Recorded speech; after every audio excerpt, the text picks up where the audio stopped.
nk'uko tumaze kubabwira ko tuzashakisha DJ Dizzo umwe mu ba DJ bafite izina rikomeye cyane hano mu Rwanda ndetse no hanze y'u Rwanda muri rusange.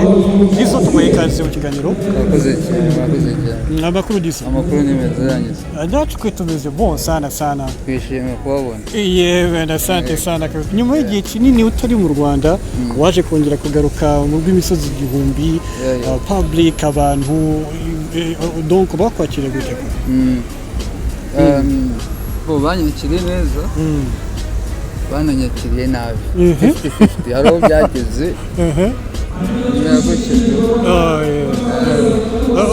uko kukwakira nabi mu buryo bwe cyangwa se ubundi byakwafekisa ku buryo bungana gute? urumva kuza mu gihugu bagakwakira neza niba ubizi abantu aho bamenye abenshi aho bamenye yuko naje mu Rwanda yari muri arena urabizi banyeretse kuri screen bafite hariya mbona love abanzi barapostinga abandi nabo gutyo hadashize n'icyumweru ujya kubona abantu bo kuri Twitter namwe murahazi and it was bad bro tugashima Imana ko tugihari. Okay neza cyane havuzwe byinshi of course bigiye bitandukanye byiza ndetse n'ibibi kuri wowe ariko uyu munsi uracyakomeza. Hanyuma ku bijyanye n'uburwayi wari ufite Dizzo ubu busubeze bite? aho ngeze ni ukuvuga ati aho kuvuga ngo reka mbeho ubuzima bwanjye 100% mbere y'uko mpfa mvuga ati reka ndebeho ubuzima buzanjyana ubu I believe muri make ubu ntekereza yuko bizaba ari neza. Wow neza cyane.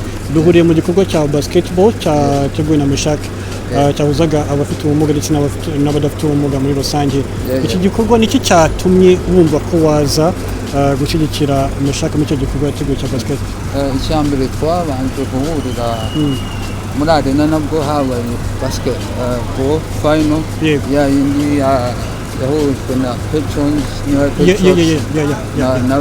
na Reg ndamubona Patriot na Reg Patriots nari nicaye aho ngaho nyine hafi and then ndamubona ndavuga ati reka musubize kuko abantu bari kumwereka urukundo ari abantu benshi ba Kevin Kade ba Kenisone and none of Miss Naomi so ndamusubiza musanga kuri Instagram sanga nkurikira and then bigeraho ndavuga ati reka menyane n'uyu muhungu ambwira n'umugabo ambwira ibikorwa bye bya salo afite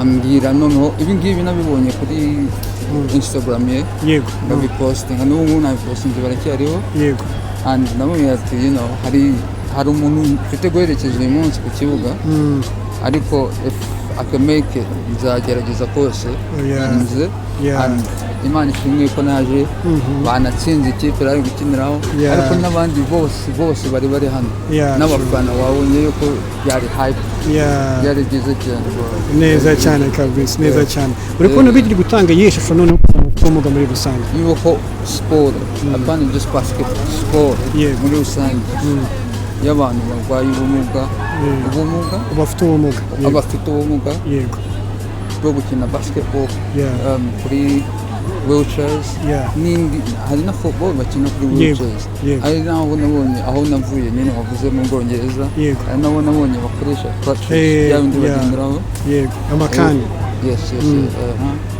bagakina football so ibi ngibi urabona yuko haje n'abantu bakomeye ibi ni ibintu tugomba gushyigikira kandi nabonye bivuga mu ijambo yatanze after the match avuga yuko ari iya mbere ariko ndabizi ko ni iya kabiri aho gupostinga gusa nzanazi kandi zabaho ntabwo ari bya bindi bivuga ati zabaho.